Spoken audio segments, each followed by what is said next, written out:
Hey friends! So today I'm here to talk about the many books that I read in the month of August. August was a fantastic reading month for me, at least in terms of quantity of books. I believe that I read 12. Let's count that. Yep. So because there are so many, let's just jump right into it so that this video isn't, 3 hours long. We don't need a documentary. The first book that I read in August was actually an audiobook, so I listened to it, and it was The Poet X by Elizabeth Acevedo. Now, I had read her other book, With the Fire on High, earlier in the year and had liked it. I hadn't loved it as much as some people did, but I'd still really appreciated her writing style, and I definitely appreciated her cultural perspective. She combines Latin American heritage with African American heritage and really creates a great picture of what it looks like for some people growing up being multicultural in the United States of America. The Poet X is a unique story, at least as far as storytelling goes, because it is told not in prose but in verse. And I really liked listening to the audiobook narration for this because of that, because Elizabeth Acevedo actually narrates her audiobooks herself, so you could really hear the cadence of what she was going for. The Poet X follows a young girl whose name is difficult to pronounce and who people just kind of misunderstand a lot. And she starts to write poetry for herself. Towards the start of the book, she discovers spoken word poetry as a format and joins a club at her school. She starts to fall in love, and this book really explores her learning how to express her identity so that other people can understand who she is as a human and not just place these stereotypes and labels on her. The next book that I read was an autobiographical account of Jhumpa Lahiri. It's called In Other Words. This explores Jhumpa Lahiri's journey with her move to Italy and her decision to write solely in Italian from here on out. It really explores languaging and how language plays a huge part of identity, and also looks at cultural stereotypes as she is Indian American, so her moving to Italy and people not thinking that she understands the language even though she is very fluent in Italian, and people thinking that her husband is fluent just because he has a certain look. So that was an interesting topic that this book explored also. It's pretty short. Even though it's more than 200 pages long, half of the book is written in Italian and then the other side of the book is translated into English. I do want to say that part of what I love about Jhumpa Lahiri's writing is her phenomenal grasp on the English language and her command of the English language.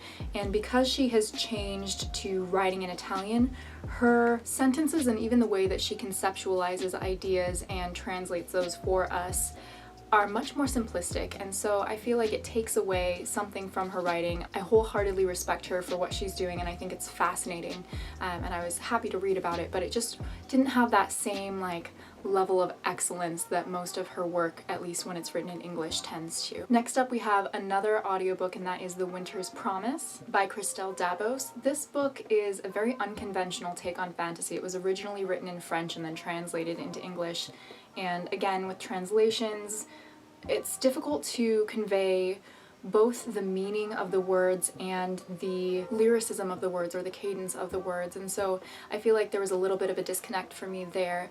This book follows a young girl named Ophelia who lives on a floating piece of a planet. Essentially the planet has been broken into lots of disparate chunks, and each of these chunks has this family and essentially a family matriarch or patriarch who is a spirit, almost like a god. All of the people who live on each chunk are descendants of that person, so they're all family, they're all related, which definitely lent an interesting spin to the story. Essentially at the start of the book, she gets shipped off to a completely different chunk of planet in order to be married off to someone she doesn't even know. So it's an arranged marriage purely for political reasons. She doesn't really have any excuse or ability to say no because she's already turned down a lot of her second and third cousins that she's supposed to have married, and so she gets sent there. I think that my main complaint with this book is Ophelia's characterization. She felt very meek to me, and I know that some people who have read this book have said that that was part of the charm of her, that she was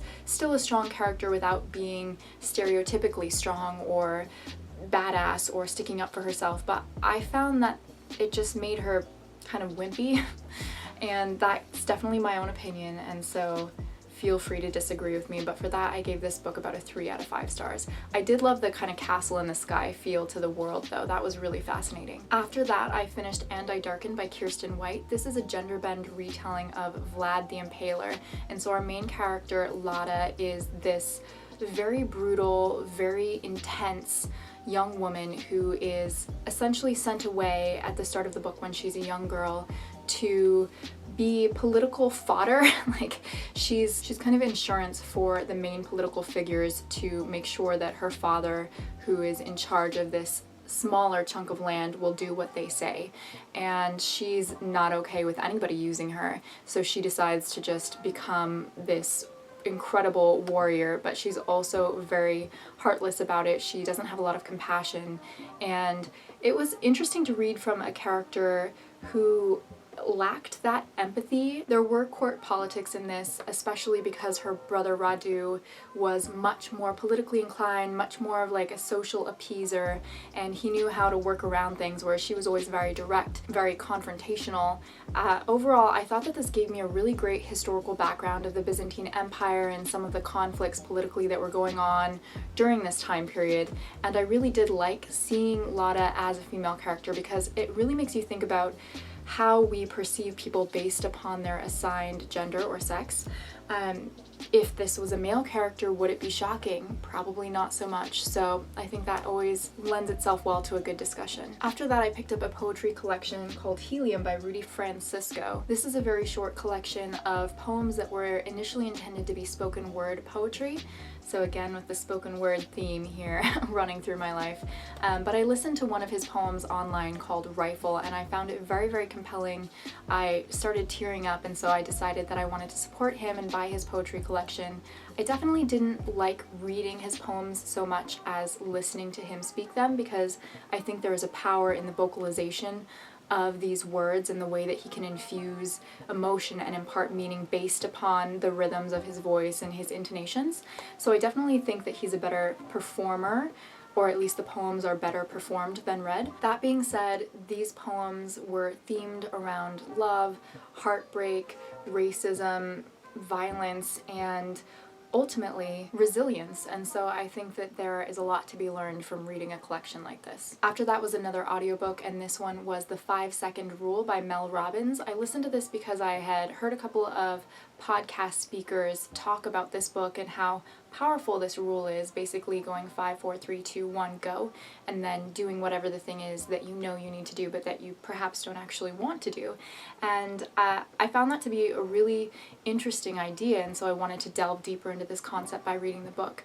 However, I found that in reading the book, she just included a lot of testimonials and stories of how the 5-second rule had changed people's lives.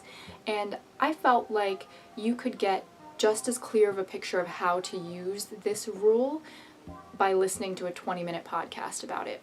So I wouldn't necessarily recommend listening to all 7 or 8 hours of the audiobook unless you really just want to hear lots of stories about applications of the 5-second rule, but I did find that the rule itself can be useful in certain terms, especially with things like waking up on time or pushing yourself to get off the couch and go do the dishes or things like that. Next up, we have another audiobook, and this was Normal People by Sally Rooney. Sally Rooney is an Irish-American author who writes adult literary fiction, kind of college-age, coming-of-age type stories, and she is just fascinating. The way in which she explores the inner depths of characters and the way she portrays people psychologically is out of this world amazing. She really understands the human psyche in many ways and really can nail down and pinpoint exact feelings and how emotions feel in your body, in your world, in your mind.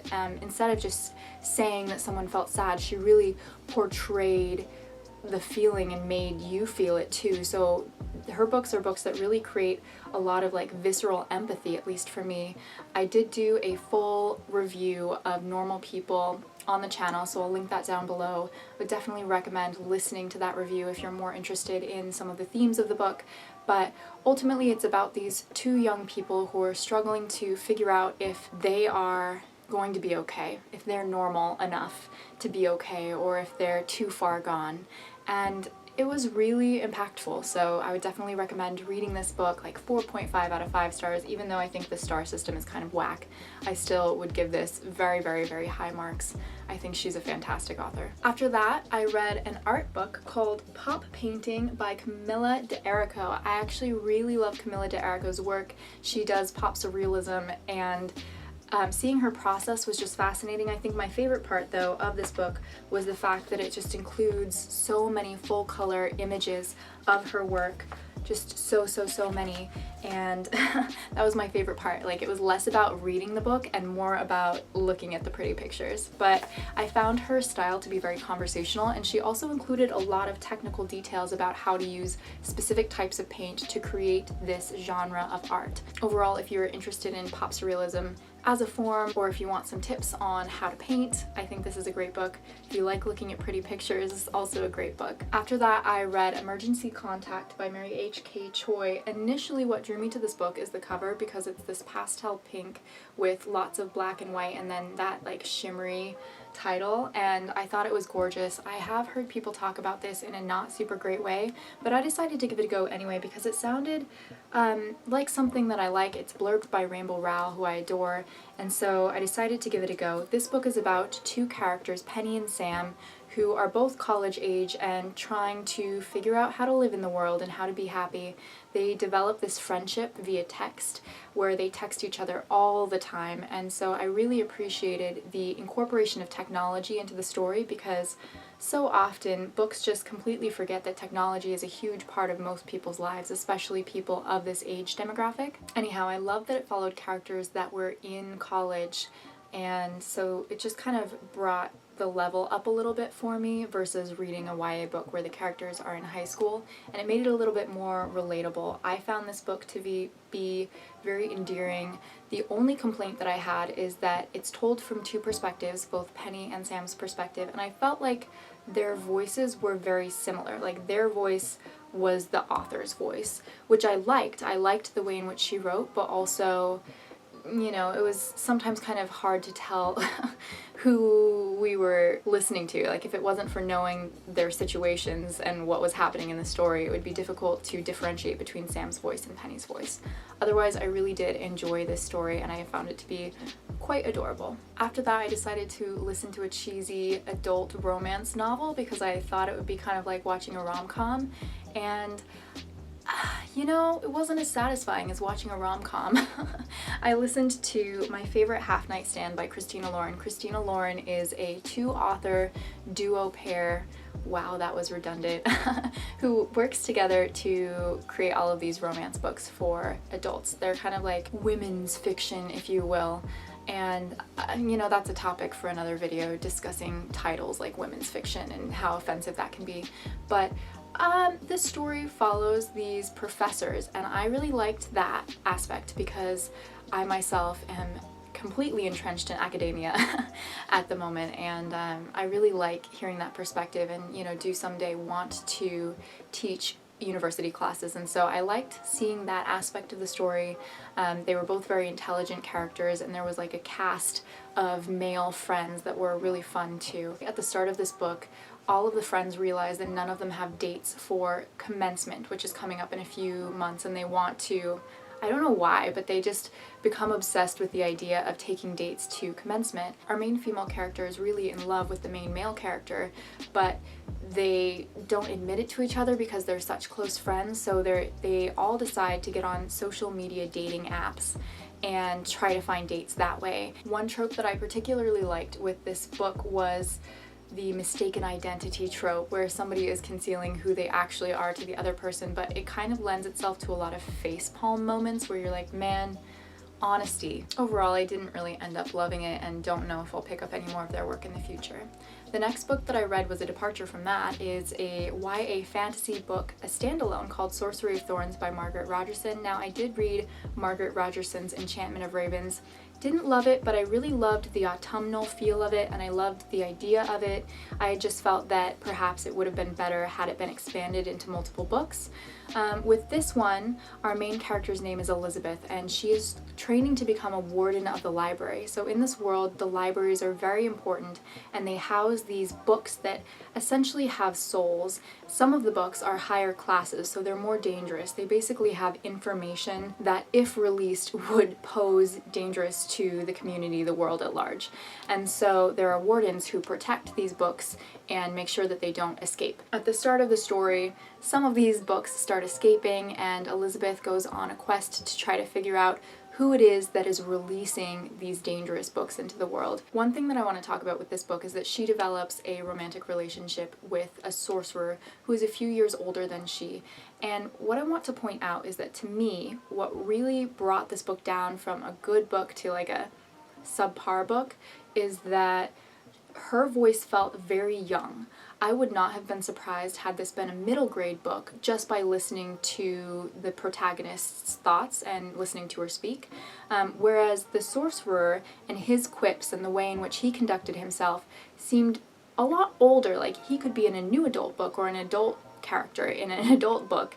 And so that disparity between the way in which they behaved and the way in which they spoke made me feel uncomfortable with their relationship, because it felt like she was really young and he was really old, even though in the book they're supposed to be near the same age. Let me put it this way, if there was a sequel, I would not read it. But some people do really like this. I liked the library element. I just didn't really like her voice. If the angle changed a little bit, it's because my battery died. Again, I was talking too much. So we only have one more book left, so let's just quickly breeze through it. That book is Sweet Bean Paste by Durian Sugagawa. This is a Japanese book about a man who has been in jail and is now working at a dorayaki shop, which are these sweet pancakes filled with sweet bean paste. And he basically doesn't feel like he has any meaning in his life. He's just repaying a debt. He feels like he doesn't have meaning as a person because he feels like he has not contributed to society in a meaningful way. And then at the beginning of the book, this old woman shows up at the shop asking for a job. He doesn't want to give her a job because he doesn't feel like she would be useful, but eventually he gives in and she starts teaching him the secrets of making sweet bean paste, and really more like the secrets of appreciating life. At first, when I read this book, I didn't really like it that much, and I wondered if it was the translation element or what it was about it that just felt kind of fluffy or incomplete. But then I read the author's note at the end of the book and everything came together for me. And I realized that this book is really about understanding that you do not have to work or contribute to society in a quote-unquote meaningful way in order for your life to have meaning, that the purpose of life is to experience beauty, experience delight, feel the wind on your face, connect with people. And I felt like in the context of Japan and how important it is, at least from my research, for, or in the Japanese culture, for people to contribute in a tangible way, I thought that this was actually a really brave and fascinating story that this man was trying to tell, and message that he was trying to impart of how beautiful life is, and that as a human being your meaning can be found in appreciating that beauty. That's something that I can get behind. Alright friends, thank you so much for listening to my August wrap up. I feel really good. I'm definitely on track to finish my 100 books for the year. Let me know what kind of videos you'd like to see down below, and also let me know what was your favorite book that you read in the month of August. I know it feels like forever ago now because we're already midway through September, but I'm catching up slowly. Thank you again for being here. Until next time, I'm sending you love.